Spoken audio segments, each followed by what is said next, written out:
Have you ever felt like your English is just not good enough? Maybe you've studied for years, you understand movies, you know the rules, but when it's time to speak, something tightens inside.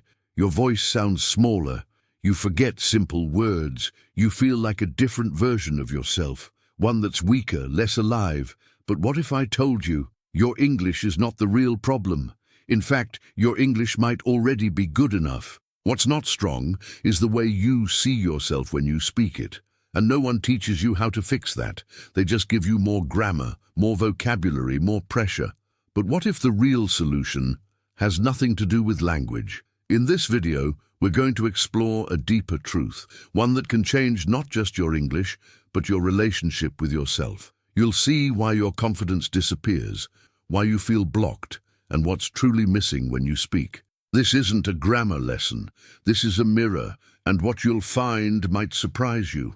He pressed play on the recording, and suddenly, silence filled the room. It was his voice, but not quite.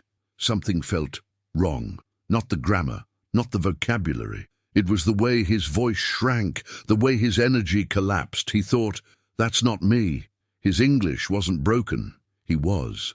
His voice, usually full of life, sounded like someone who didn't believe in himself. And that's when he understood. The problem wasn't language, it was identity.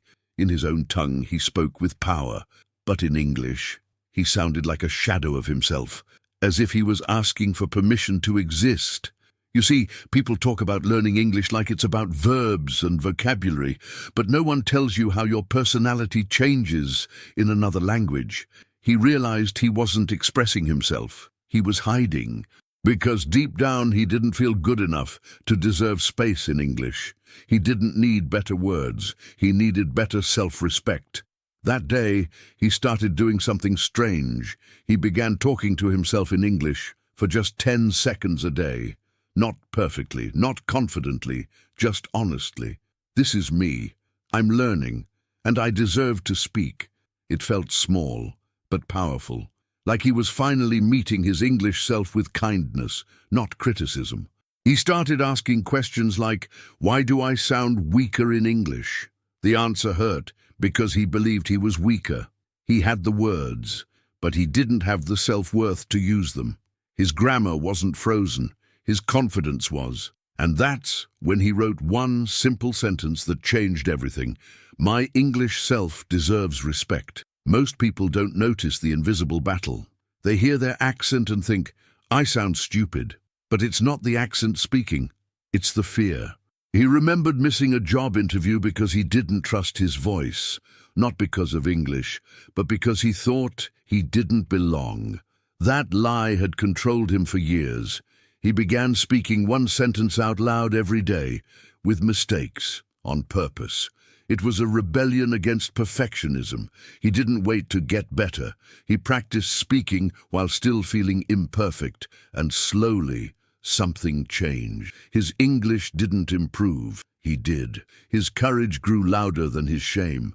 Because the truth is, fluency starts in your identity. It starts when you stop seeing yourself as broken. He didn't need more grammar apps. He needed to stop apologizing for existing in English. And once that switch flipped inside him, everything changed. But of course, the story doesn't end here. If you want to keep feeling small in English, here's a perfect formula. Compare yourself to native speakers. Watch their interviews, count how fast they talk, and then tell yourself, I'm so far behind. That's how you destroy confidence, by using someone else's finish line to judge your starting point. It works every time. If you want to stay stuck, only see your mistakes.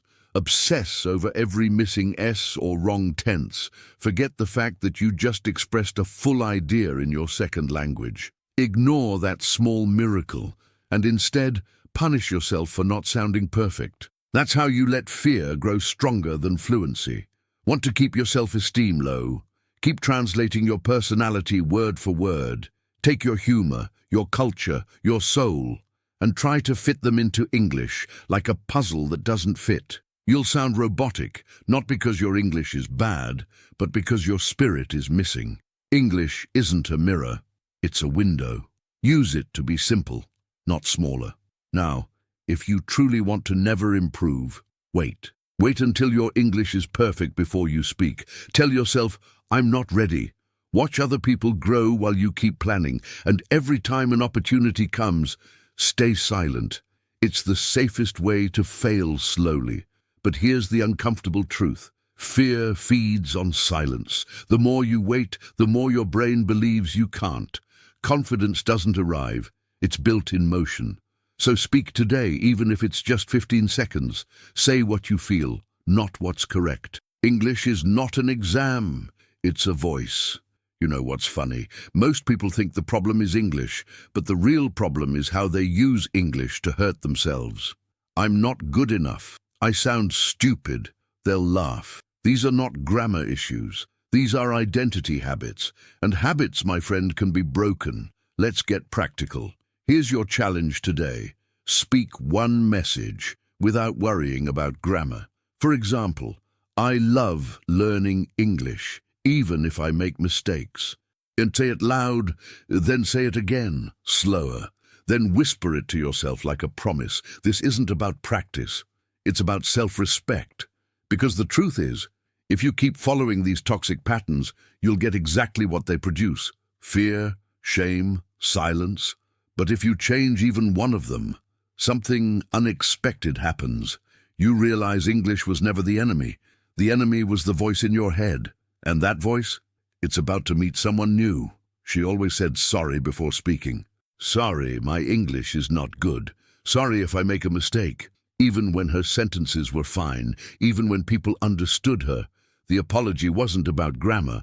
It was about fear. At work, she avoided meetings.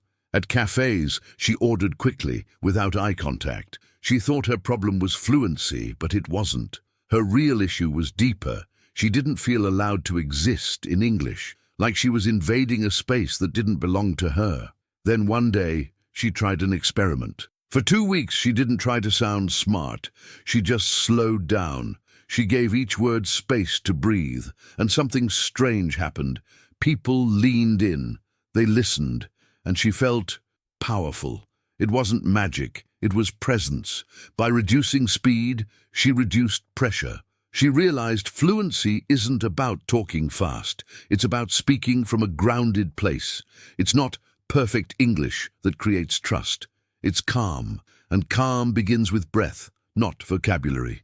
A few days later, a colleague said, "Your English is great." She smiled politely, but didn't believe him. Then, out of curiosity, she recorded herself answering a question. Nothing complicated, just, "What do you love about your city?" And when she listened back, she froze. Because this time she didn't hear fear. She heard herself. That moment changed her. It wasn't her English that improved. It was her mirror. She had been judging her voice through fear, not truth. From that day on, she started practicing something new, shadowing. She picked confident voices, podcast hosts, TED speakers, and spoke with them sentence by sentence. It wasn't about copying, it was about rewiring identity. She didn't wait until she felt confident. She borrowed confidence, like a jacket she wasn't sure she deserved but wore anyway. And little by little, it started to fit. The hesitation in her voice began to fade, and she stopped apologizing for every sentence. Because eventually she realized the world never judged her as much as she judged herself. And when that internal judge softened, everything changed. The meetings, the conversations, the way she looked in the mirror. But she wasn't the only one with this story. In fact, there's a deeper psychological pattern here. Your brain isn't just translating words, it's scanning for danger. The moment you start speaking English, it checks, am I safe to be seen? If the answer is no, your expressiveness drops, your tone becomes thin, your energy hides, and you think your English is the problem. But this is a reflex, a survival reflex. Your nervous system lowers your volume when it predicts judgment, like a turtle pulling into its shell. It's not a language issue, it's a trust issue. That's why saying this one sentence every day rewires your system. I'm safe to express myself. And there's another psychological trap, the competence distortion. When you speak, your brain magnifies your mistakes 3 times louder than they actually are. You remember the one error, not the 19 sentences that went fine. That's how your confidence shrinks even when your skills grow. To fix that, you need to consciously list your wins. Try this. Write down 3 things you can do in English today. For example, I can introduce myself. I can explain my opinion. I can help someone understand an idea. It sounds simple, but this is how you rebuild emotional truth. Then comes the over-monitoring trap. You judge your sentence while creating it. You edit mid-thought. You freeze in the middle of a word, and your fluency dies, not from lack of knowledge, but from fear of being wrong. That's why perfectionism kills presence. The practice is this. Speak for 10 seconds without editing yourself. Choose a topic. My favorite food. My dream. My routine. Talk to yourself in the mirror. It'll feel strange at first, but that unfiltered flow, that's where fluency lives, not in grammar books, in bravery. The truth is, confidence doesn't arrive when you sound native. It arrives when you stop pretending to be someone else. The most fluent people aren't perfect. They're present. They speak as themselves. That's why your next breakthrough doesn't require more vocabulary. It requires identity recalibration. So today, speak one honest opinion in English, even if it's messy, even if it's emotional. Something like, I'm scared of failing, but I won't stop trying. That's real English. That's power. Because the moment you speak as you, not as a student, your voice starts coming home. Did you enjoy the content and it made a difference for you? Click on Super Thanks and support our work. There's a quiet tragedy happening inside millions of people. Their real personality disappears when they speak English. They become smaller, softer, less alive, not because of grammar, but because they treat English like a courtroom, not a canvas. Every word feels like a test, but English isn't a test. It's a form of expression. And when you forget that, something inside you begins to fade. Your stories shrink, your humor hides, your curiosity silences itself, until one day you can't recognize the voice coming out of your mouth. Here's a powerful shift. Stop seeing English as a performance. Start seeing it as a mirror, one that reflects how you value yourself. Speak like your voice has worth, because it does. Whether it's broken or beautiful, slow or smooth, your voice deserves to exist. Let's try something together. Say this out loud. English is not my exam. English is my expression. Try it again, but this time, slower, with breath, with dignity, with belief. Feel the difference. That's not just a sentence. That's a shift in self-respect, because fluency isn't the ability to impress. It's the courage to exist imperfectly. To say, this is what I think, this is what I feel. Even if your words shake, even if they're basic, when you stop trying to impress, you finally start to connect. Here's something powerful you can do right now. Describe yourself in 3 simple English sentences. For example, I'm someone who doesn't give up. I'm learning English to grow. I believe in small steps. These are not grammar exercises. They are self-identity rituals. The truth is, English becomes your space of transformation the moment you stop using it as a way to hide.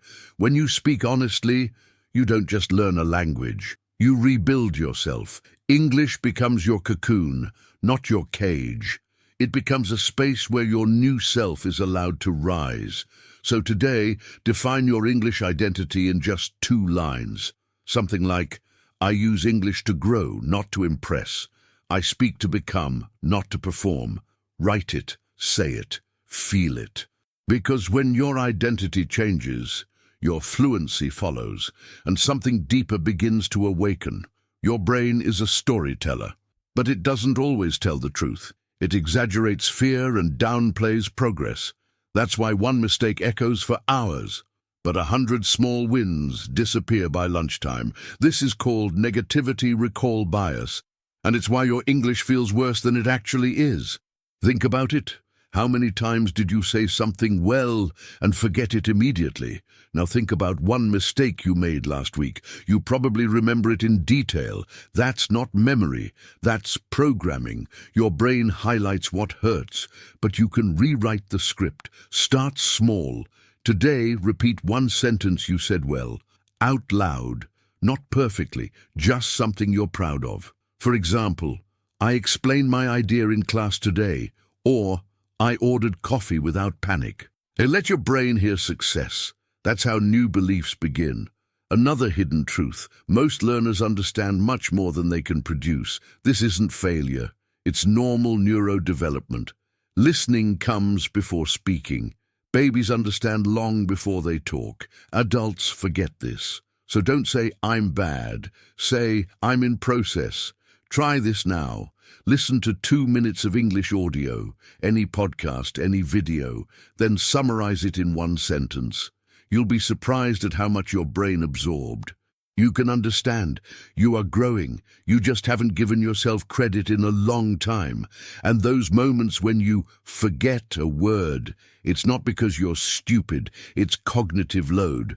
Your brain is managing vocabulary, grammar, emotion, self-judgment, all at once. That's a lot. So next time, use a shorter phrase. Simple doesn't mean weak. It means strategic. Here's the most powerful tool you're probably not using: the auditory feedback loop. When you hear yourself speak calmly in English, your brain updates its identity map. It starts saying, this is me now. So record a 20-second voice message tonight. No performance, just presence. Because your brain isn't the enemy, it's your instrument, and you get to tune it. But first, you need to stop believing every fear it sends you. Your English isn't broken, your perception is biased. And tomorrow, we'll talk about what happens when the world starts hearing the new you. There's a certain moment you can feel when someone starts believing in their voice. Their energy shifts, their posture changes, their eyes stop asking for approval. Even if their grammar isn't perfect, something feels different. That difference is belief. People often say, I want to speak English well so others respect me. But it works in reverse. When you respect your own voice, others follow. Your tone becomes stable. Your words land with weight. Not because of vocabulary, but because of emotional alignment. Want to test this? Try speaking slowly, with controlled breath. Say your opinion as if it matters, because it does. Take this sentence. I think I can improve. Say it too fast. It sounds insecure. Say it slowly, with breath. It becomes truth. That's the power of tone. There's a reason leaders speak slowly. It's not just confidence, it's clarity. When you speak with trust in your voice, people stop trying to fix your grammar. They start listening to your message, because communication isn't about impressing, it's about impact. So here's a real practice. Answer one simple question today, without hesitation. Something like, what motivates you? Don't overthink it. Don't self-edit. Just respond with calm presence. Fluency lives in flow, not in fear. And when you trust your words, others do too. One surprising truth: confidence creates credibility. When you speak with belief, people assume you're competent, even if you make mistakes. That's human psychology. We mirror the energy we receive. So speak with grounded honesty, not performance, presence. Now ask yourself, where could you use English this week that you usually avoid? Maybe ordering food with more words.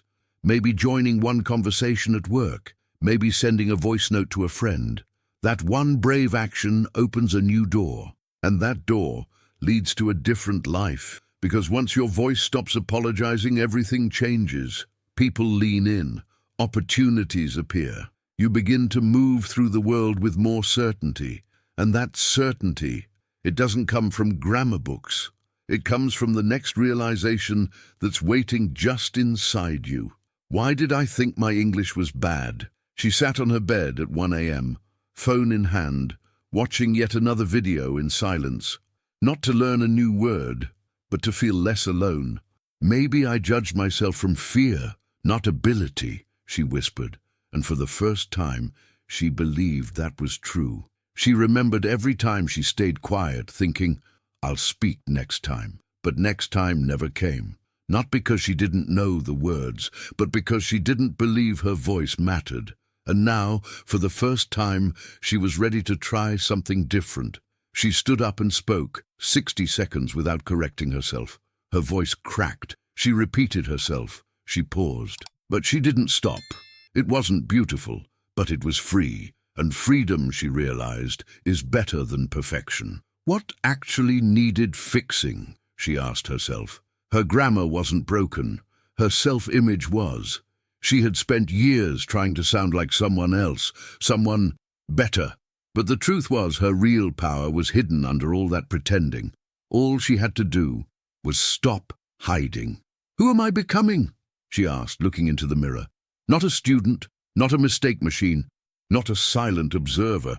She was becoming a speaker, someone who leads with identity, not insecurity, someone who doesn't wait to feel ready, someone who speaks anyway. And she made a decision. My voice matters. She wrote it down. She repeated it out loud.